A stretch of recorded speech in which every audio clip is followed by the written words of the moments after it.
I'd be happy to. I keep myself from dancing with music. I have to watch them. I'll try not to get distracted. Have their costumes on this evening. I'll have to stand around and watch when we get done.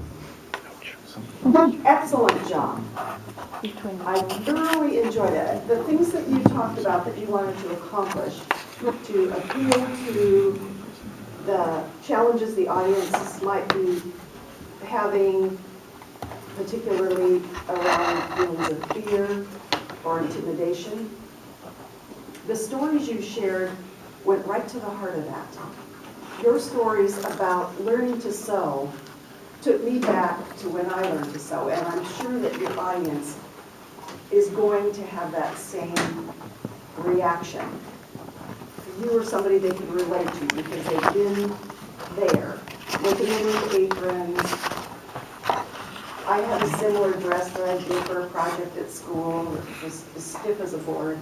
Threw it away. Same deal. I think you're going to run into quite a bit of that with this group of women, which gives them an immediate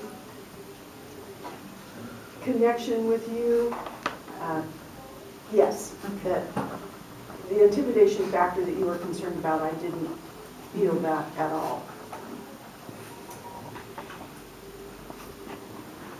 One of the objectives is to use stories and anecdotes to appeal to the audience's needs or emotions, to motivate them and inspire them to join the guild was your objective, and you did a great job of that. I especially liked the story about your own sense of intimidation when you joined the sewing guild over Cape Town area and Seattle area.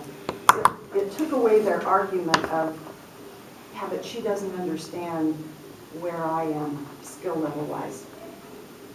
That good anticipation of any fear or their intimidation through that story was excellent. A couple suggestions, and I'm going to be more critical with you than I normally would be because I know you're going to be delivering this to the national people. I would recommend that you cut down the part about the Quilters Guild at the beginning. Get to your story sooner.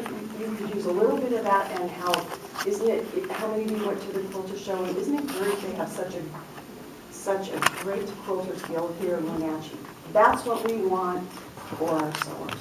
Something like that. Get right to it. And then increase the time you spend on what kind of time commitment is this going to be in? Is there a cost to this? Do I need to supply my own equipment? Where are we meeting? Those sorts of things. Kind of address those concerns that they might have, unless you're going to have some kind of a handout to do it. The other thing is real minor, but you talked about we will help you with this. Perhaps your fellow seamstresses or fellow members of the guild will help you learn these lessons to become better sewers. So it doesn't look like you're going to be teaching them every how is it? Yeah, exactly. No, that's not the idea. You and Karen would be very busy. The best part was your stories and your delivery. Your smile, you're friendly, you're not a bit intimidating. You did a great job. Thank you.